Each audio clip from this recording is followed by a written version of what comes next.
In this video, we are going to see how you can connect the Google Maps to your car Bluetooth. So if your car has the Bluetooth device and you want the navigation voice to be played directly in your speakers in your car, here's how you can enable that. First of all, of course, you need to make sure that in the settings, the Bluetooth is turned on. So we will click on this Bluetooth option right here and click on it, toggle that on, and here whatever is your car BT device, you want to connect it to it.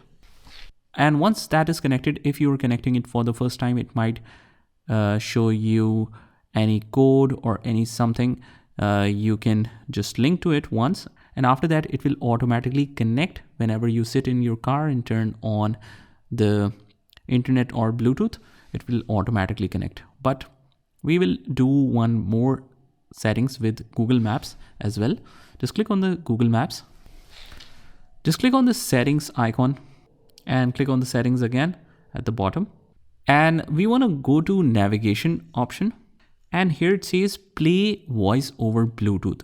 So what happens is, even if you connect it to your car, you might feel that the navigation guidance is not there and you can't hear even after connecting your device. So this is the option that you want to toggle on, play voice over Bluetooth. You can also enable or disable play voice during phone calls or play audio cues.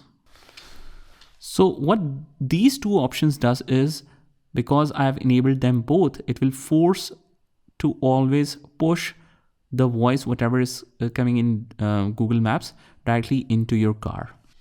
So these are the little settings that you need to enable. After that, you can just try connecting your Google Maps or mobile phone with your car Bluetooth, and it should work perfectly. I hope you found this video helpful, and if you did, hit the like button and subscribe to our channel, and I will see you in the next one.